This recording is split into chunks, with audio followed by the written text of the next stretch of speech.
question that was put to this very accomplished author was, it's a common question, by the way, to pretty much all writers. I myself get that question every now and then, and the question was, do you ever get writer's block? Writers who experience that know the pain of writer's block, that you sit there, stare at the piece of paper, or perhaps the word processor on the computer, and nothing comes to mind. There's a certain desperation to that. There's a certain anguish to that. So people that have experienced it, they certainly don't enjoy that very much, and they want tips like what is being asked of this writer to help them overcome writer's block. So he says, no, never. And then he reveals his secrets for writing. So he says, just imagine when you see someone dancing, and the ballroom dancing type, and you can see that he's been practicing very hard, and therefore he has familiarity with the techniques. So as you get a little bit closer to him, when he's dancing, you can hear him say, sub-vocalizing to himself, 1, 2, 3, 4, 1, 2, 3, 4. He's counting it off, keeping the beat, and then his feet are following the sub-vocalization, and his movements following in synchronization. So that is what happens when you try to dance, when you try to do your very best at following the techniques of dancing. And that is, in fact, how most people do most everything, is that they try to do something to the very best of their ability. Now, turn from that to a master, and here, Fred Astaire is the representation of that. When you see him dance, he is not like that gentleman on the dance floor going 1, 2, 3, 4, 1, 2, 3, 4, and trying to remember how to coordinate his hands and feet. Fred Astaire simply dances.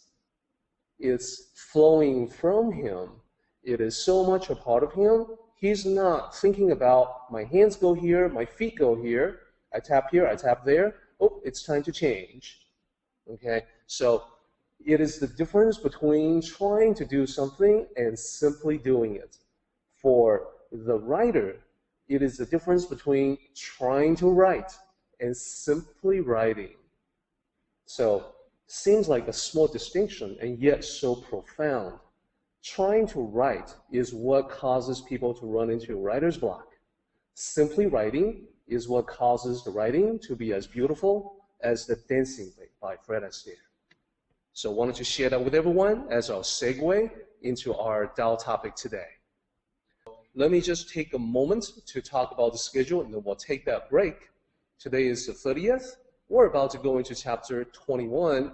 I was hoping to start on 21 previously, but we took the entire meeting to complete the discussion on chapter 20.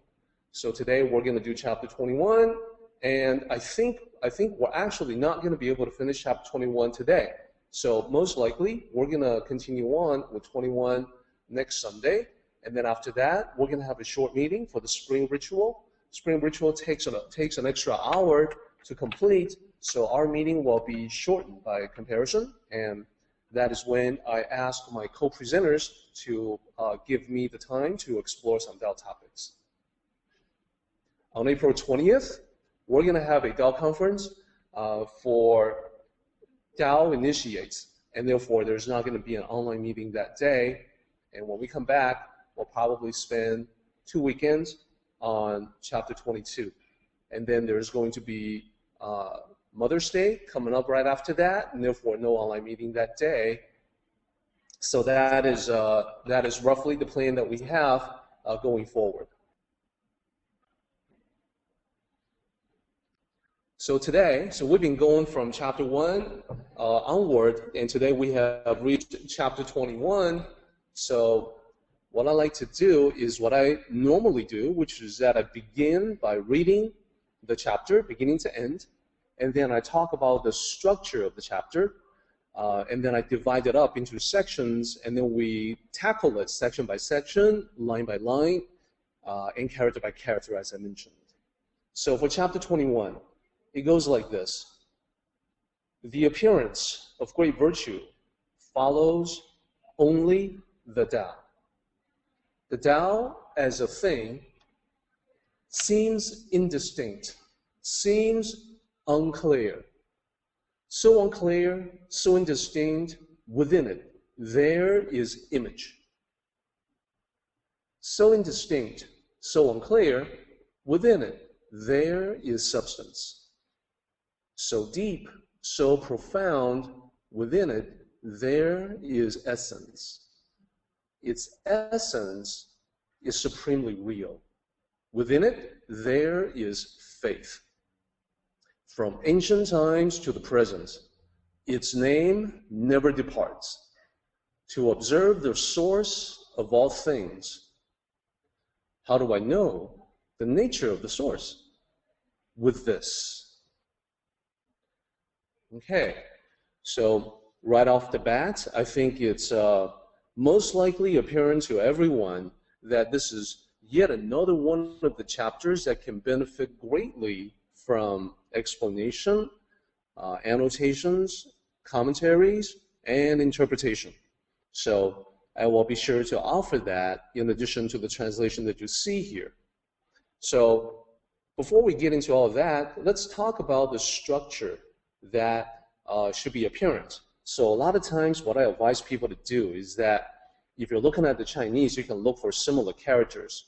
Now, if you are new to Chinese, it may very well be that all the characters look pretty much the same, or there's a lot of characters that look too similar, and you can mistake one for the other.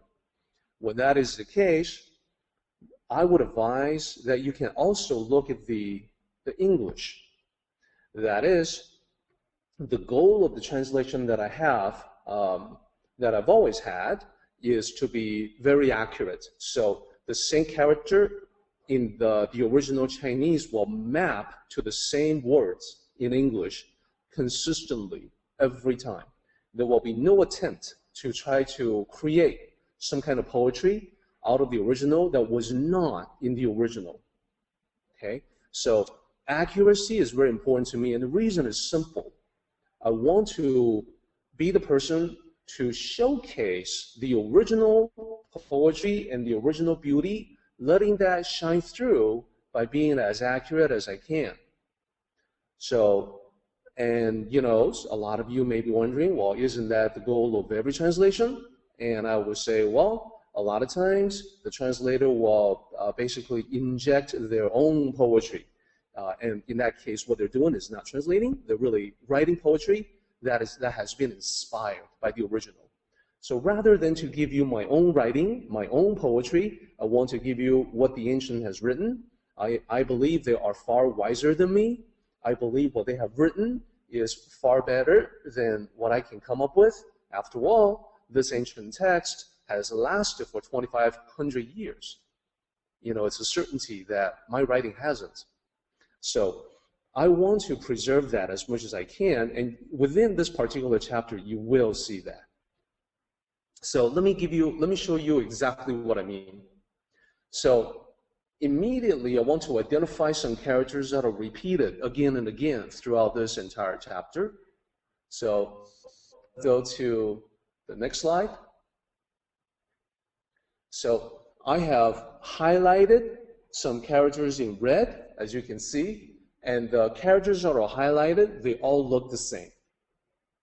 So in Chinese, they should all be the same characters. So I've also highlighted the English translation there that map to it. So that particular character is no longer used in modern Chinese. In ancient times, it's used quite a bit. And the reason why it's used in ancient times is because ancient or classical Chinese had no punctuation marks. No punctuation marks to denote a pause, the end of a thought, emphasis, like exclamation, or question marks. So instead of punctuation marks, the concept in ancient Chinese is to use different characters for that. Modern Chinese now has punctuation marks, same like English. Some of them look a little bit different, but they're very similar in function. So they depict those same things that I just mentioned: pause, end of a thought, emphasis, question marks. sometimes transition from one thought to another.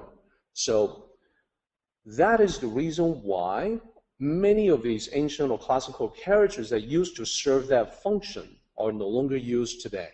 So this particular one falls within that example.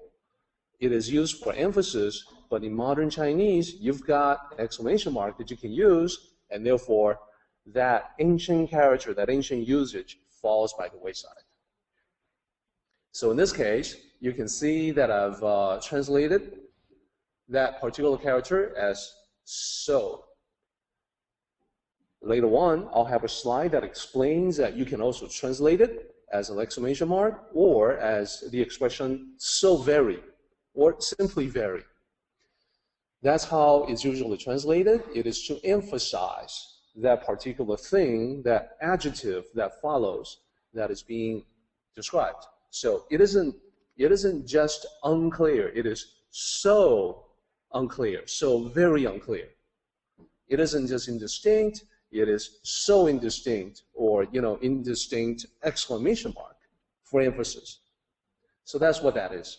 And you can see that it's repeated several times here, and it's alternating lines. So 5, 7, 9, this begins to give us a hint on the structure of this particular chapter. So what happens is that the center part of this particular chapter is also the central thought of the chapter. So there's a beginning part that introduces it, and then the central thought followed by the conclusion. So let's probe a little bit deeper. We can see where the central thought begins and ends. We have a pretty good idea now that it begins on chapter 5, line 5. So which line does it end? Well, for that, we go to another repeating element. Take a look at this. So what I've done, you can see the difference between what I started with and what I just added. So you can see more repeating characters. So if you take a look at the first characters of line 6, you quickly discover that they look exactly the same as the first 3 characters of line 8, and then line 10, and then line 12. And again, alternating lines like poetic structure. So you can pretty much see that the central thought begins on line 5 and ends in line 12 because of these alternating lines. So what are the characters exactly?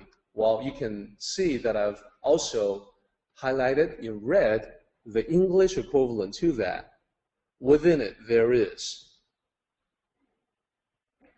So if you want to be very literal, the 3 characters break down as it's, like ITS without the apostrophe S. ITS, it's middle, or it's center. And then there is, or has. So you can say, in its center, it has. That's one possible way to translate. Or you can use what I have here. Within it, there is, and then something. So for lines 6, 8, and 10, it is only the last character that is different. All other characters are the same. So now we have enough information to put a structure to it. We can say, so this is what it looks like. We have a beginning part, we have the central thought, and then we have the conclusion. That is the structure of this particular chapter. So now that we see the structure, we can delve into the lines, and we take them apart one section at a time to analyze line by line.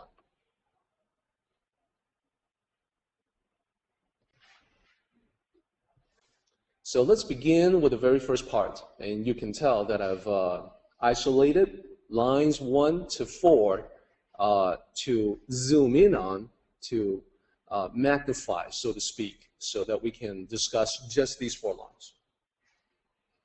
So let's begin with line 1. So right off the bat, we have a character here that is rather interesting. First character of the first line of chapter 21, this this character in ancient times had multiple meaning. In modern times, it just has one meaning. So in ancient times, it could be a surname. So coincidentally, this surname is the same surname of Confucius. So oftentimes, when you use this character to reference the ancients, you are using it to refer specifically to Confucius because he was a figure of significance. So the pronunciation is Kong. And the other meaning in ancient times that has disappeared from modern Chinese usage is vast, is great, huge, but in the context of a great container.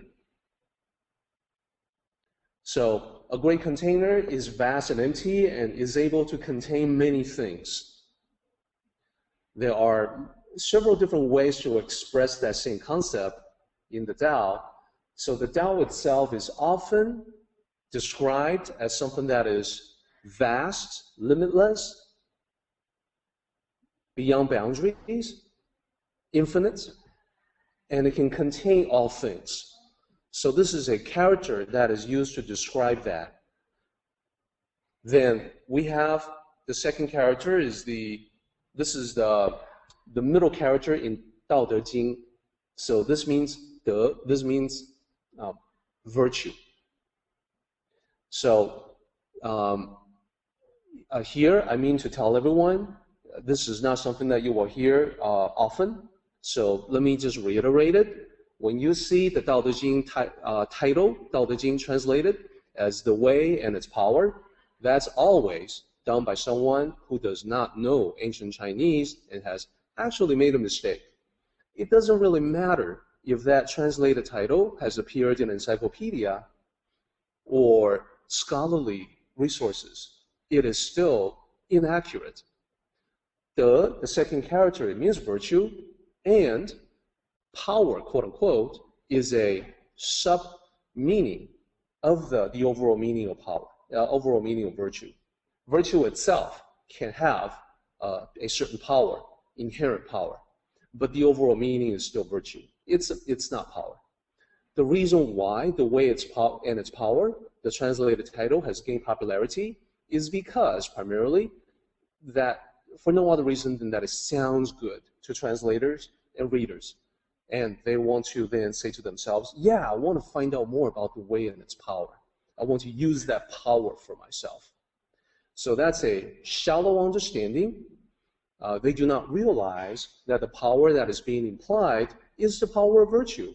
It is the power of someone who is virtuous. It is the power of the virtuous person to automatically and naturally command respect from other people around them. That's a great power. But the main thing is virtue. The main thing isn't power. So that translated title is really off. So anyhow, when you put these two characters together, this great and vast virtue, this is describing someone who embodies the Tao. When someone, like a living sage, when someone who's a very highly cultivated, spiritually refined person, in that person is this vast, great, limitless Tao. So this is description of someone.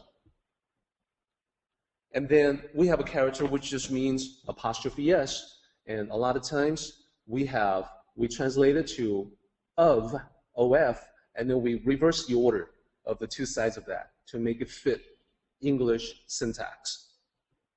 And then we have a character here that in modern times means face or appearance. In ancient times, it had another meaning. It meant to appear. So think about how the English word appearance can also have a couple of different meanings, a couple of different definitions. Appearance can be like when we talk about, the appearance of something is so and so, someone has the appearance of, this means like a visual image, the appearance in terms of what someone looks like visually. But then the appearance can also mean to show up. Someone made an appearance at this event. you don't mean that they made a face. They made an image, at the event. You mean to say that they showed up. They made an appearance. So this is the exact same dual meaning that the ancients had. It wasn't just the face, it was also showing up. So appearance, the word, encompasses both. So, and the other point that I wanted to make is that Kong, the character that in ancient times meant the surname and also greatness, this great, huge, empty container, like the Tao, that secondary meaning in modern times has disappeared. So in modern times, the characters this particular character is used only as a surname. So language evolves, certainly true for English and equally true for Chinese. So these are both characters that are still in use today in modern Chinese, but the meaning has changed from ancient times. So altogether, the appearance of great Tao, or the great virtue, I should say, this is talking about when someone shows up and it becomes evident that they possess great virtue because they are cultivators of the Tao. So it goes like this. Whenever you see this great sage or a great, highly spiritually refined person, you quickly discover that they follow only the Tao, that they are cultivators of the Tao, and they may call it by a different name. They may follow Buddhist teachings. They may follow Christian teachings. They may follow other forms of great traditions of spirituality. Whatever they choose to call it, we would say that they have found the way to practice these spiritual teachings in life. Therefore, they are on a path. They are on their own path, and they have a way. So they have the Tao. Not necessarily Tao in terms of Lao Tzu, but they have the Tao. And the Tao is just a label, so it applies equally well to others who follow a different path, different style, different traditions. That's okay. So this is the first two lines are the introduction to this particular chapter. So what it's saying is that when someone shows up and becomes obvious that they are very spiritually refined, then they follow the Tao. And so what is this Tao? We all become curious. Example, someone who encounters the Dalai Lama and becomes a huge fan, respects the Dalai Lama greatly and wants to emulate that great wisdom that the Dalai Lama possesses, that person will be wondering, well, what is this spirituality that he follows? What is the nature of his path? What is his way? That's what this chapter is really all about. Hence the interpretation. Whenever those who possess great virtue appear, pardon me, that's I'm very glad I get to change it on the fly. Whenever those who possess great virtue appear, they always follow the Tao and only the Tao. What is this mysterious thing called the Tao that they follow? It seems vague and unclear. When we look deeper into it, we see that, and then it goes on to a great description. So this is the introductory part, and this depicts a mindset of curiosity. People being inquisitive. Wow, he or she is so highly refined. I really want to know more about what it is that they do or what they believe in. And when you identify as the Tao, to me, that's not real clear, because what do you mean by the Tao? The Tao is, you say that it's formless. Well, if it's formless, I can't see it, then I can't really understand it as easily as I can understand the things that are visible to me. So that is the focus of this particular chapter. So let's continue on. If anyone has so what I've done is that I've chosen some key characters to highlight, If you want other characters to be explained, we can do that.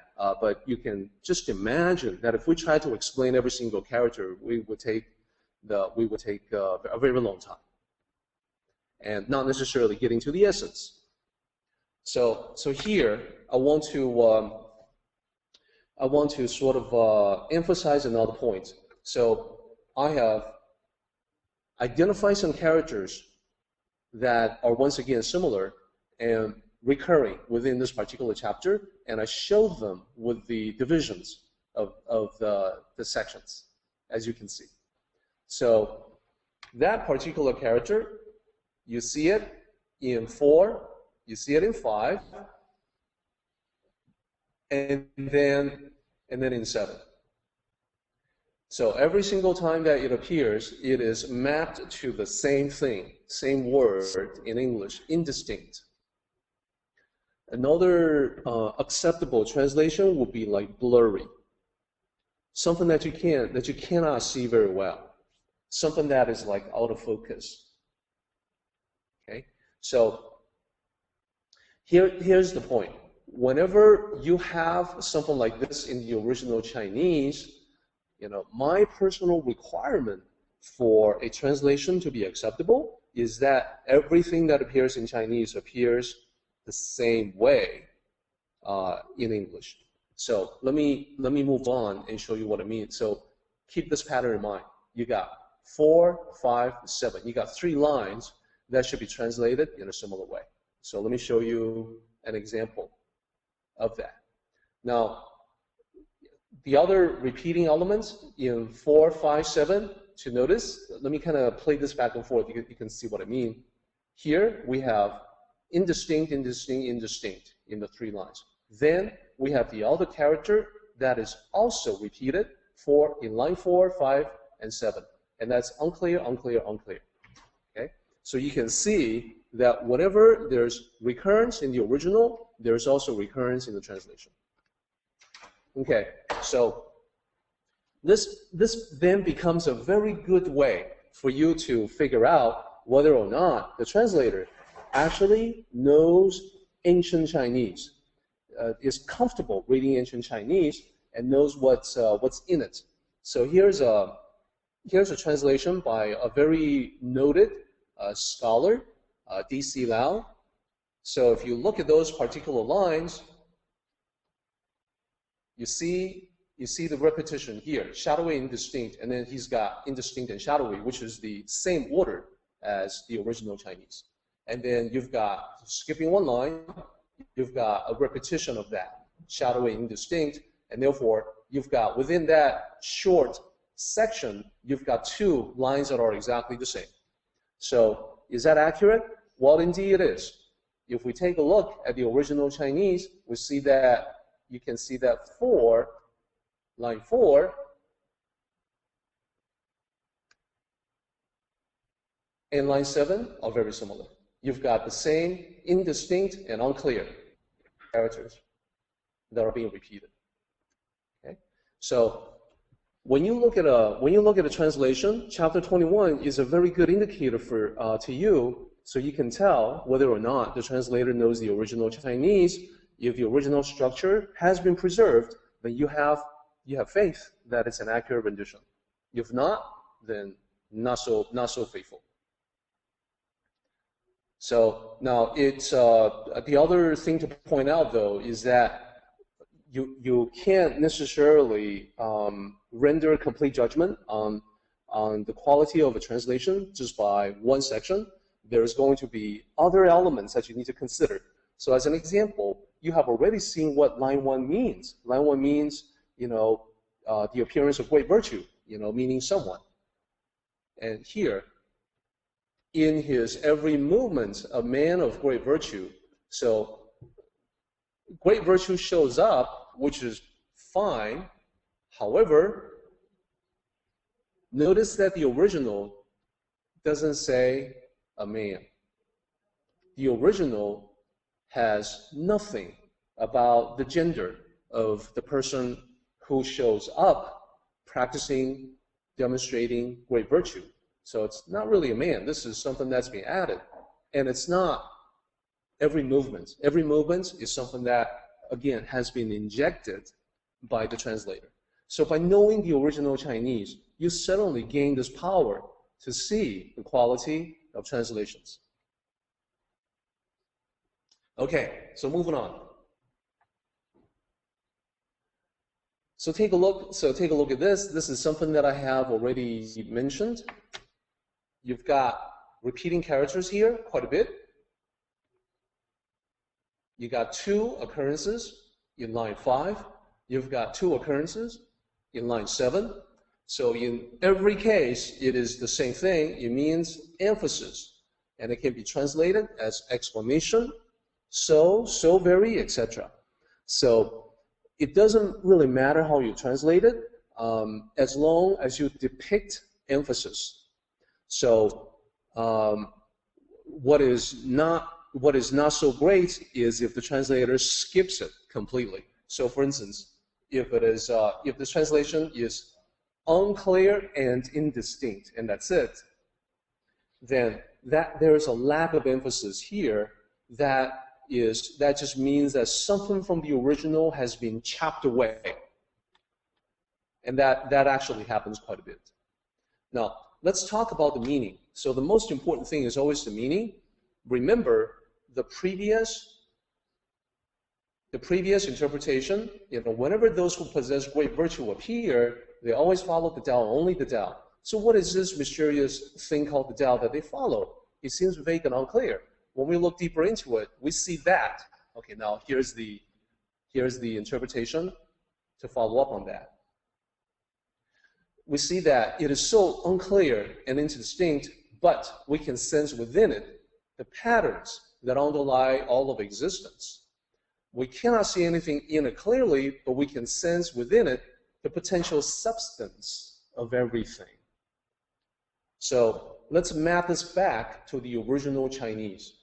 It's got unclear, it's got indistinct, this formless Tao is not something, it's not like a physical object that you can see and touch and deal with in a physical way.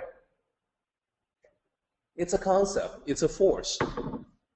So when you look deeper into it though, into this concept or this force, you see image. Here, image means the image of patterns, patterns that are reflected in every level of reality. So one pattern being the circular pattern that, we see the moon, the sun, the stars, the earth, celestial bodies, move in a circular fashion. And on earth, among human beings, we also move about using the great circle as the basis. Like when you go somewhere and then you come back, you've completed a great circle. You've gone somewhere and you come back. Now maybe the trip itself doesn't look like a perfect circle. It may look like an ellipse, or it can look like a rubber band when you stretch it out. In which case it looks like 2 lines. But it's circular in nature. So these great patterns recur or reflected in every level of reality, and there are many patterns that we can talk about, but these patterns are all part of the Tao. Then we can also see within it, even though it is so unclear, we can see within it infinite potentiality for all things to manifest. In this case, all things will be all things in the world, in the material world. Living things, everything that we can see all around us. That's what that is all about. So, continue on. So let's take a look at some additional characters for emphasis. And when we look at the depth of the Tao, we see that the depth is infinite, and that's yet another reason why we cannot really see it clearly, because we can't see the bottom. We can't probe the bottom. It is limitless. But within it, we can see the essence. And now I want to emphasize line 10 and line 12. So this is line 10 and line 12, by the way, are very similar to a couple of lines we have already seen. If you take a look at the previous one, line 6 and line 8, they all follow the same scheme, same 3 characters, followed by a noun. So what is that line? We start with its, its, and then the second character, 中, it means the center or the middle. So this, in fact, is the character for China. So if you combine this character with the character for nation or country, 中国, you have what the Chinese use for themselves. Why do they use it for themselves? Because since ancient times, the Chinese thought they were the center of the world. So it's part of it is rather egocentric. And this is why you have heard that China is the middle kingdom. And that comes from one of the definitions. It's either the middle or the center. So I would like to clarify that the name 中国, the Middle Kingdom, it's not from any proclamation that the ancient Chinese and today's Chinese people practice the path of moderation, the middle road, the middle way. No, that's not the meaning. That was not the original meaning, why they call themselves that. Again, it was an egocentric reason. It is not, as some authors have stated, that the ancient Chinese called themselves the Middle Kingdom because they saw China as the realm that is suspended between heaven and hell. That is really just a romantic, poetic notion invented by Western authors. So the character itself is rather easy and appealing. It's basically a rectangular shape bisected in the middle. And therefore, the concept, the symbolic concept is center or middle. And then we have another character here that you will see as the third character in line 10 and also line 12. And it just means has, have, depending on singular or plural. There is, there are, again, depending on singular or plural. So if you don't want to translate it exactly like this, within it there is essence. Now that you know these 2 characters, you can easily come up with a different formulation that is still very accurate. Like, for instance, in its center, you have essence, or it has essence. Within its center, it has faith, like that. So all of those will be accurate. So interpretations. The Tao is so deep that we cannot fully perceive its infinite depths, and yet we can sense within it an ultimate essence. This essence is quite real, not something we imagine. We believe in its reality through observation and reasoning. So the very last character here, line 12, is translated as faith, but it could also be translated as belief. Faith, belief, you can see them as synonymous. So the overall meaning is that the essence of the Tao is the essence of reality, it is the essence of creation, it is the essence of existence. So it is as real as you and I are real because we come from the Tao. It isn't some superstitious thing that people come up with or imagine. It is by definition the essential nature of reality.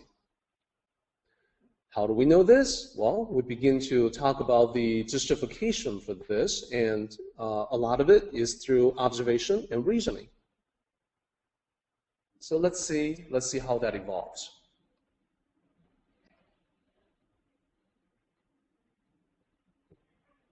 So let's talk about some additional characters that are key characters in line 13, we have the character for ancient times, and can be translated also as antiquity.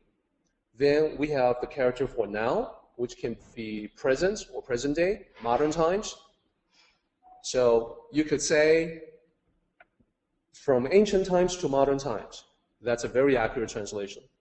You could say from the past to the present. That's a very accurate presentation. That's a very accurate translation.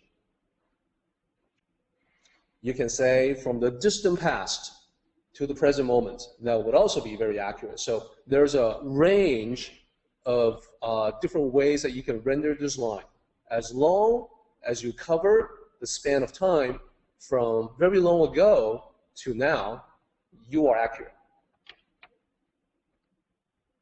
Okay, the next one, literally you have its name, the second character means name, and then you have a character that means no, and then you have a character that means to go away or to depart. So altogether, you've got its name never departs. This is a very literal translation of the original line. The meaning of that, so when you talk about a name never departing, you're talking about how something has never changed. This is an ancient expression for how something has always been the same way, has always been constant, has always been eternally the way it always has been, always will be. And then we have I'm going to talk. I'll come back to this in just a moment. First, let's attack it through the interpretations. From the distant past to the present time, the Tao has always been the Tao. It has always been there and has always been the source of continuous universal creation. By universal creation, I mean the world as we see it today. Everything is happening all around us all the time. So living things are being born, living things are dying. The cycle of life continues forward. You know, the stars are moving, the planets orbiting the sun. Everything is in motion. Everything is moving as it has always been moving since the beginning. So elsewhere in the universe, stars are being born. And there are also stars that are dying. So the birth and death of stars is one of the patterns that is reflected everywhere in reality. So in our mortal realm, we have people being born, infants being born, old people dying, reflecting the life cycle of stars, but in a much shorter time frame. So that's what I mean. That's what that is the meaning of the previous lines that talk about the within this unclear, indistinct Tao. We see patterns. We see patterns everywhere. We see patterns being reflected everywhere. So now let's talk about the last two lines. First, we have a character, beginning of line 16, we have a character here. It means I. This is the ancient form of I. This is not often used in modern Chinese. Modern Chinese has a modern I. This is the ancient version. You will come across this chapter if you delve deeper into Chinese culture, and then you watch, so you read, for instance, like a martial arts novel that takes place in ancient China. You're going to see that quite a bit. Or you watch a movie depicting the same setting, you will see that character come up quite a bit. So, and then we have how, and then we have no, and then we have a character here, which means the source. It's not very well translated elsewhere as father,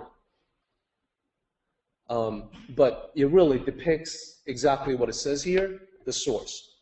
And then we have apostrophe s, and then we have situation or nature, and then we have a character here that's translated as the question mark.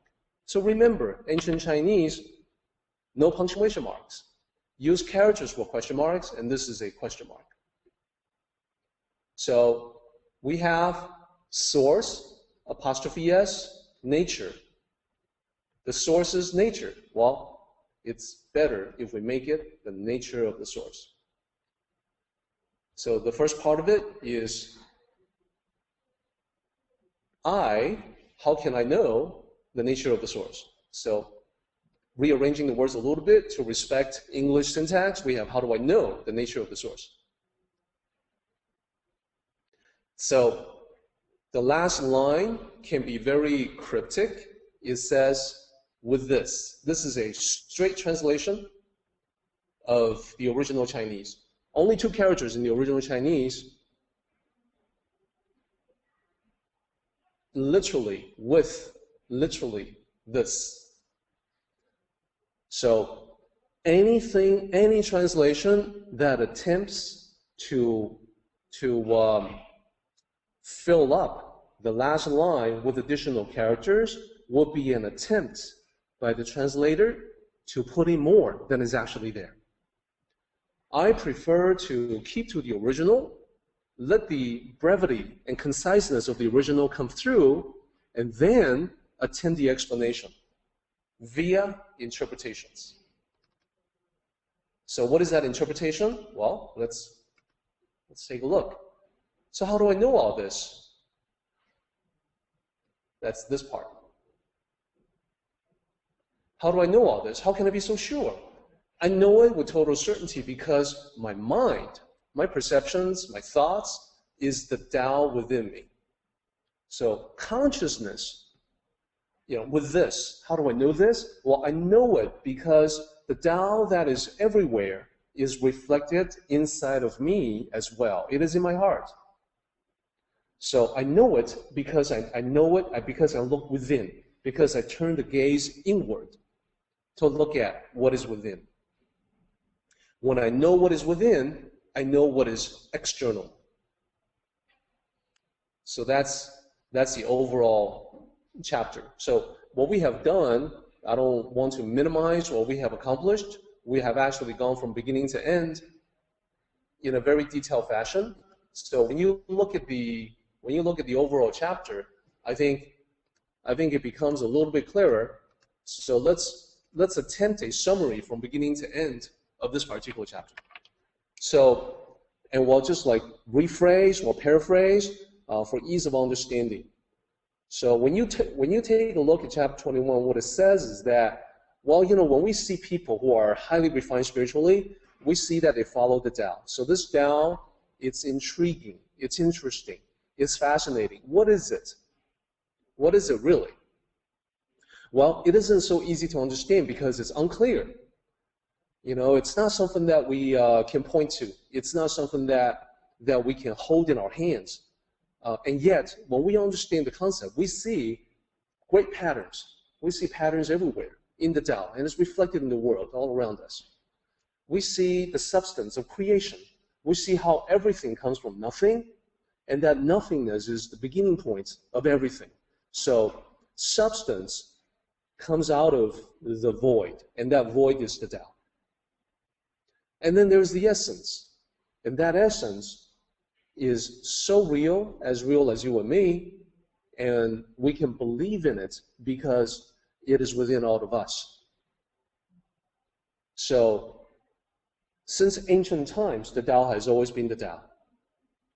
It is the source of all things. We can observe. We come from the Tao. We have the ability to observe the Tao. We have the ability to observe the work of the Tao. And so how do I know the nature of this source? The Tao is the source. Well, with what I have in my heart, which is connected to the Tao. So that's what this chapter is. And this is, so guys, this is what I mean by the beauty and the poetry of the original. It should come through unfiltered. That would be my personal preference, and I hope it is yours as well. Okay, I think we're ready to advance one more slide. to today's summary. And today's summary is actually something that requires some discussion before I send everyone off. This is an exercise. This exercise has to do with life. I don't mean, when I say life, I don't mean the life that you have lived or the life that you have yet to live.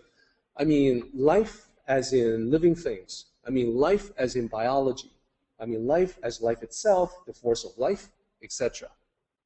So if you have seen the second episode of Cosmos, then you know that it's an episode that's focused on life.